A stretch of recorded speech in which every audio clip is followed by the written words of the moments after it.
Si tu es parent et que tu recherches des outils pour pouvoir limiter le temps d'écran de tes enfants, cette vidéo est faite pour toi. Dans cette vidéo, je vais te présenter une alternative à l'utilisation de l'écran que les enfants peuvent utiliser.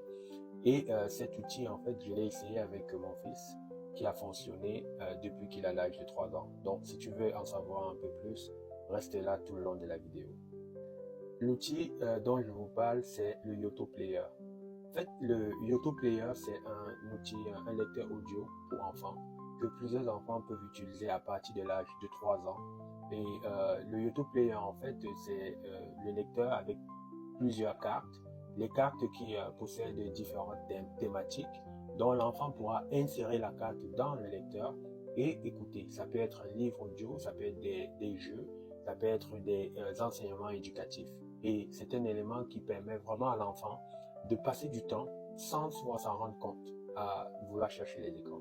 Donc avec ça, tu n'as pas besoin de téléphone, tu n'as pas besoin d'écran.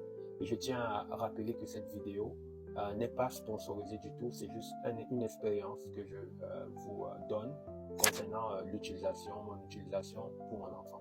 À la maison, on l'utilise souvent pendant les périodes de calme, les trajets en voiture ou durant les routines du dodo avant de dormir. Et je peux considérer cet outil comme un outil éducatif parce que seulement après quelques semaines d'utilisation, la concentration, l'imagination et le langage de mon enfant s'est vraiment développé.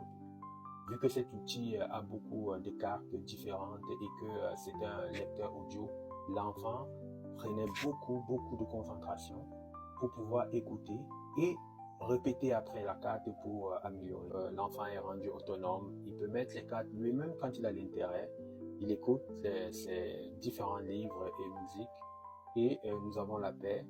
Il n'est plus devant les écrans et il demande les écrans à regarder la télé de moins en moins et ça fait la différence. Donc j'invite tous les parents qui aimeraient utiliser cette solution, n'hésitez pas d'aller lire plus sur le Yoto Player. Donc si vous avez aimé la vidéo, n'hésitez pas à liker, partager à d'autres parents qui cherchent des solutions ou dites en commentaire ce que vous utilisez dans votre cas pour limiter l'utilisation des écrans pour les enfants. À la prochaine.